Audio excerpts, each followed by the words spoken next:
Cette femme que vous voyez, sa nounou vient de kidnapper son bébé. Tout a commencé au début, lorsque cette femme recherchait une nounou pour garder ses enfants. Et fort heureusement pour elle, sa voisine connaissait une agence de nounou. Et sa voisine l'a donc mis en contact avec cette agence. Et lorsqu'elle était avec cette agence, l'agence lui a présenté une jeune fille et lui a fait comprendre que cette jeune fille sortait tout fraîchement du village. Alors, la dame a accepté et a pris rendez-vous avec la jeune fille. Et lors du rendez-vous, après quelques brèves salutations et quelques formalités, le contrat a été signé. Bon, comme cette femme était en congé maladie de 3 jours, elle a pris ces mêmes 3 jours-là pour expliquer à la nounou exactement comment tout se passait dans la maison. Et après ces 3 jours de congé maladie passés, il était temps de retourner au travail. Et donc, le lundi matin, lorsque la dame retourne au travail, après quelques vagues occupations, vers 12 heures, elle décide d'appeler à la maison pour comprendre, pour savoir comment tout se passe. Elle appelle donc sur le téléphone fixe de la maison. Malheureusement, la nounou ne répond pas. Elle, après plusieurs tentatives, elle décide donc d'appeler sur le téléphone privé de la nounou. Et la nounou a donc répondu à l'appel. Et la dame s'est mise à crier, mais comment ça se fait que je ne fais que t'appeler sur le fixe, mais tu ne réponds pas? La nounou a donc dit, veuillez m'excuser madame, mais les enfants faisaient un peu de bruit et je n'ai pas suivi le téléphone sonner. La dame lui a donc répondu, il n'y a pas de problème, mais que ça ne se répète plus. Bref, c'était juste pour savoir comment tout se passait. Mais si tout se passe bien, il n'y a pas de problème. Elle a donc décroché le téléphone et est retournée à ses occupations. Et vers 16 heures, elle a encore décidé de rappeler pour savoir comment ça se passait. Et évidemment, la même situation s'est reproduite. Elle a appelé vers le fixe, mais la nounou n'a pas répondu. Après plusieurs tentatives, elle a encore décidé d'appeler vers le numéro privé de la nounou. Mais cette fois-ci, la nounou n'a tout aussi pas répondu. Étant inquiète, elle a décidé d'allumer les caméras de surveillance de la maison pour voir ce qui se passait. Et étrangement, elle s'est rendue compte que la maison était vide, qu'il n'y avait absolument personne, à part les enfants sur la véranda de la maison. Ses inquiétudes étant renforcées, elle a donc décidé d'appeler sa voisine sur son numéro de téléphone. Elle a donc expliqué, voisine, s'il te plaît, je ne fais qu'appeler aussi bien sur le fixe que sur le téléphone privé de ma nounou, mais elle ne répond pas. Et là, je viens de regarder sur les caméras de surveillance et je me rends compte qu'il n'y a absolument personne dans la maison, à part les enfants, et je ne vois pas le bébé.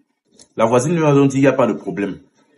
Et elle est entrée dans la maison, elle a toqué à la porte. L'avant-dernière est venue ouvrir la porte.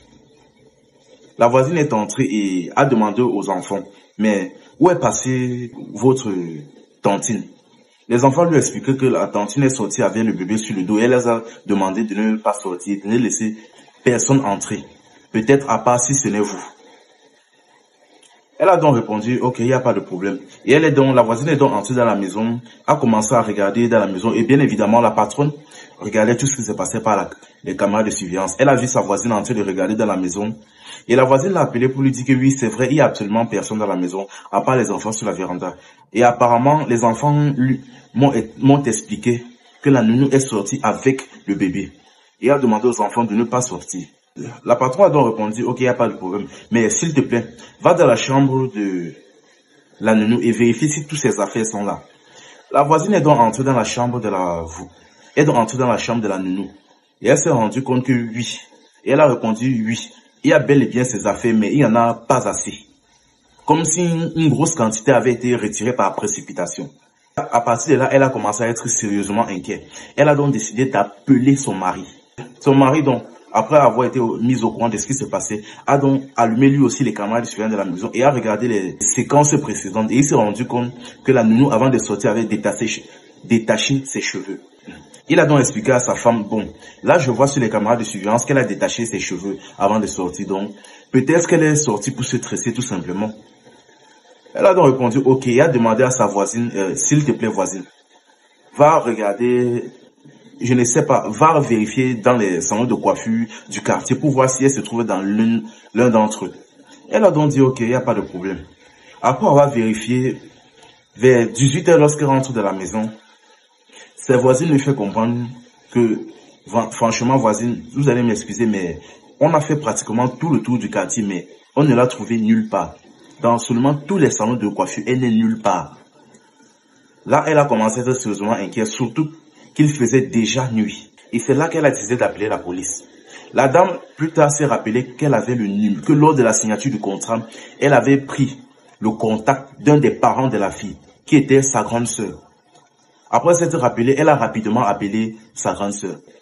Et a fait comprendre à sa grande sœur que, s'il te plaît, mais ta sœur là, apparemment, vient de kidnapper mon enfant. Et sa grande sœur lui a expliqué, bon, que ne vous inquiétez pas. Elle a souvent quelques retards mentaux, que ne vous inquiétez pas, que généralement quand elle sort comme ça, elle ne va pas loin, que patientez juste, elle va rentrer. Et la dame lui a dit que, mais, lors de la signature du contrat, lorsque je vous ai appelé, vous ne m'avez pas expliqué cela. Qu'est-ce que vous me racontez comme ça? Et la sœur lui a expliqué, s'il vous plaît madame, vraiment, ne vous fâchez pas, patientez juste, je suis sûr qu'elle va rentrer. Elle a dit, dans tous les cas, j'ai déjà appelé la police. Et elle a raccroché le téléphone. Et quelques jours plus tard, dans une zone plus éloignée, un homme a été retrouvé avec le bébé de la femme. Après avoir été intercepté et arrêté, lors de l'interrogatoire, l'homme a spécifié que sa femme, qui était la nounou, lui a dit que ce bébé était sien. Et elle lui a présenté il y a quelques jours. Bref, pour la version de l'homme, actuellement nous ne savons pas si c'est vrai ou faux, s'il est en prison ou s'il a été libéré. Mais quant à la femme, vu son retard mental, je ne pense pas qu'elle fera de la prison. Cette histoire n'est pas une fiction, mais une histoire vraie, racontée par cette femme sur le plateau de télévision RTI.